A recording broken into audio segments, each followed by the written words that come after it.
What's going on, everybody? Welcome back. Gerald here with your weather forecast. And I'm going to tell you, we have a lot to discuss in today's video.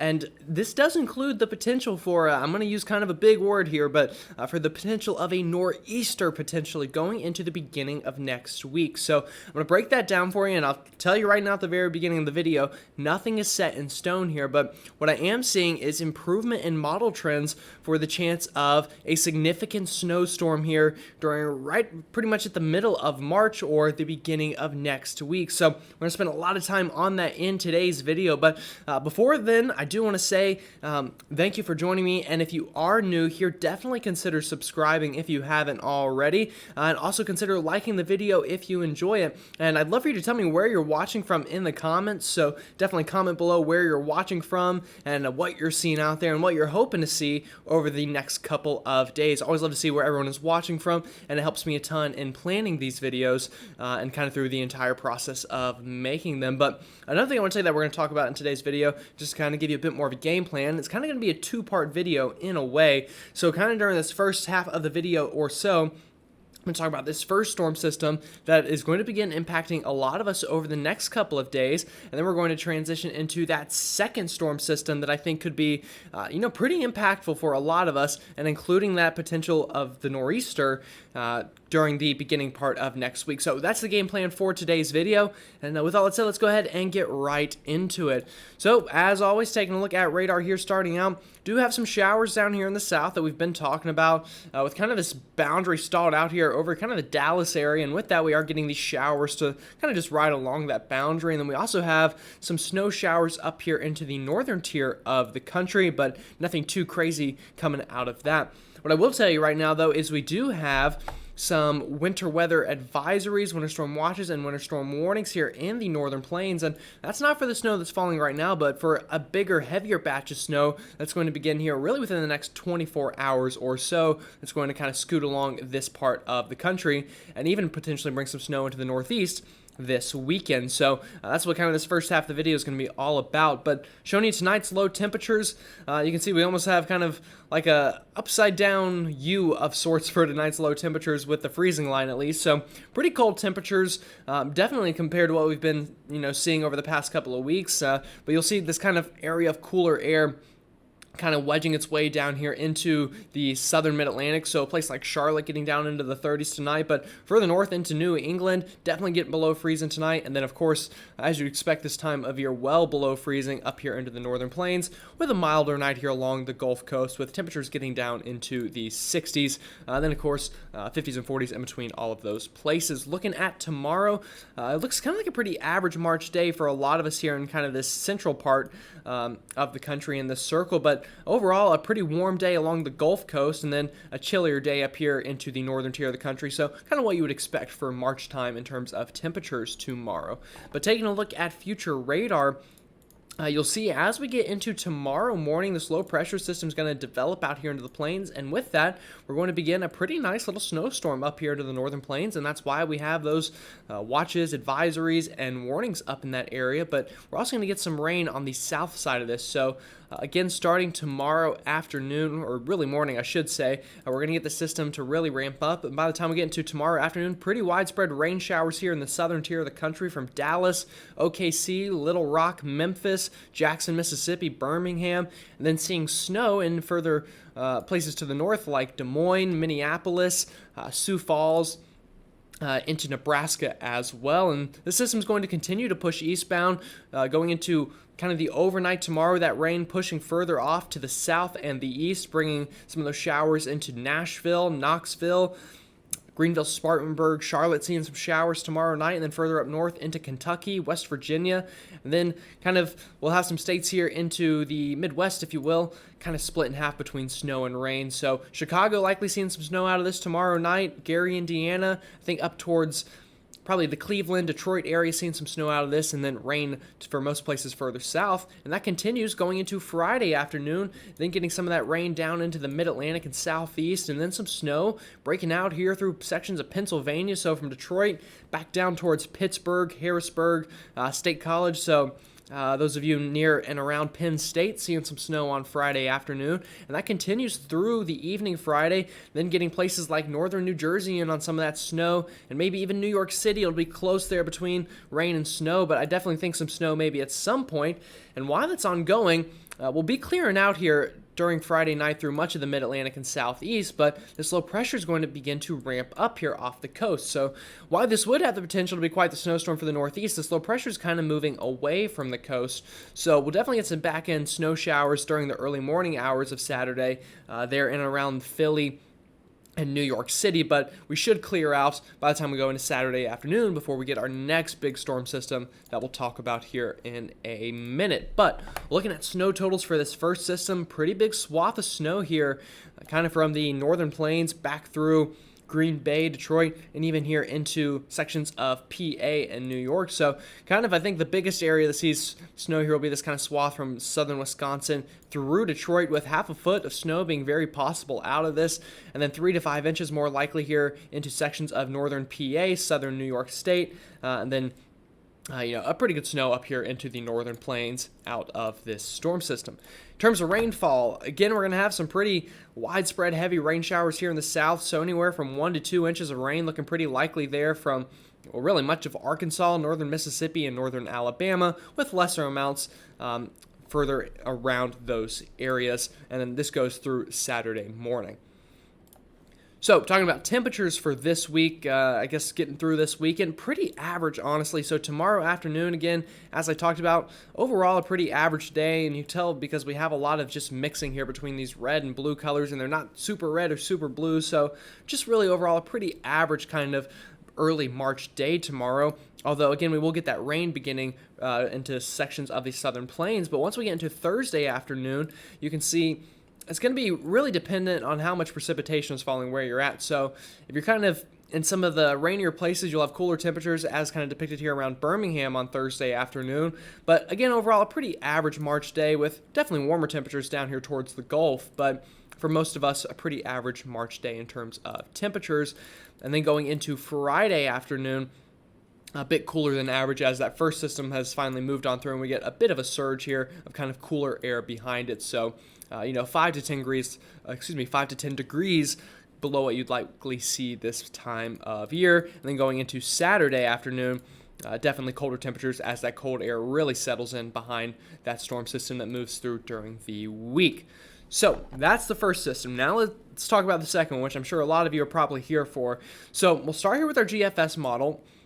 And just to set the stage for you, this is on Saturday morning, so this is that first storm system kind of pulling away, but behind it what you're going to see is another storm system develop back out west. And with this storm system, it's really going to begin to strengthen and kind of dive down to the south and east. And with that, again, bringing snow to a lot of places here into the Midwest during the second half of Saturday and into Sunday. And then it kind of dives down here into the southeast, this low pressure. And with that, we'll see some snow for sure, but I think most of it will be confined to the kind of mountains of Virginia, maybe the mountains of northern North Carolina here on Sunday, and maybe a swath of snow here through potentially sections of Kentucky, kind of Ohio and Indiana there.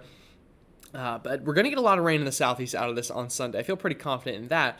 Then, though, this low pressure you can see is going to kind of begin to get along the coastline on Monday and then likely begin to move up the coast. And you'll see here on the GFS, this low pressure begins to move up the coast and kind of deepen and get a bit stronger.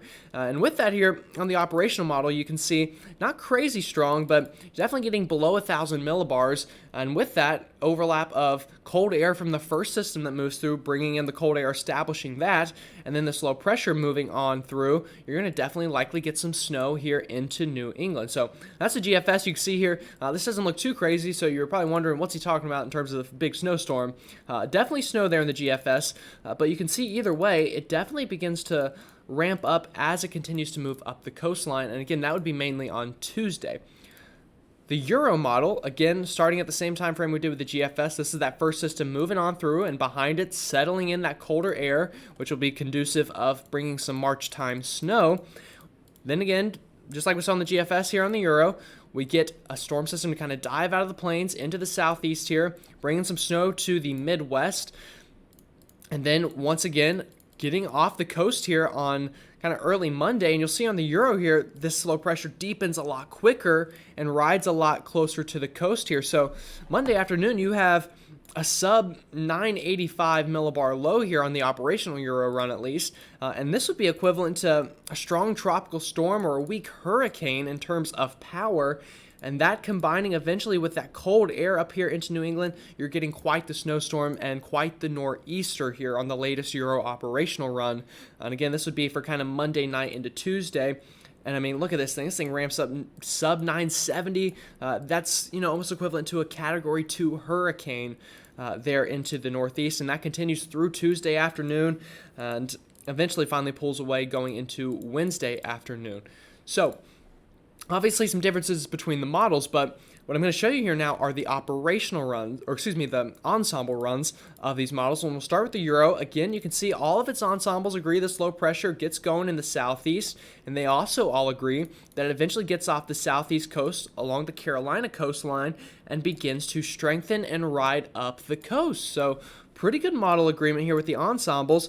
Now, I will say by the time we get there, we do have a pretty big spread here in strength as well as placement of these low pressures, and a lot of these ensembles are definitely a lot weaker than the kind of crazy operational run you see, but nonetheless a cluster right here is definitely favorable for a big time snowstorm for somebody in the northeast, and that's what I'll be watching over the next couple of days here. And you can see models agree that this thing strengthens and begins to continue to ride up the coastline. And anytime you see the Euro ensembles agree on something, it definitely catches your eye as a meteorologist, seeing that unfold here on the ensembles. This is something we definitely want to watch. And again, we'll have to watch on placement and trends and all that, but this is a way better look for a nor'easter for early next week than we had for this weekend that a lot of people were kind of talking about and hyping up. So, this has my eye, and I'll tell you, this could, I don't want to speak too soon here, but this could potentially be the storm of the year, really, for some of us here in the Northeast, if things do play out like they definitely could.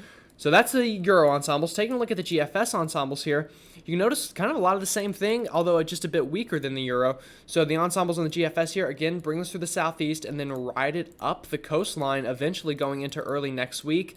And again here, look, this is very similar to the Euro ensembles, and with the cold air in place from the first system that comes in, we're going to have somebody here in New England and the Northeast that could definitely get whacked with this thing. And again, the GFS continues to deepen this up the coast, much like the Euro model did. So another way to show this to you is the chance that the models or the ensembles of the model have of showing more than 4 inches of snow. So I think once you go over 4 inches, that's kind of whenever you finally get to really, notable snowfall. So we'll start with the GFS ensembles here, and you can see the highest chances that it shows of that is up here into kind of northern New England, with the ensembles here getting places past that 50% threshold, getting close to 60% for some of us here of seeing more than 4 inches of snow, but a pretty widespread area above 30% chance here into New England of seeing, again, more than 4 inches of snow out of this system.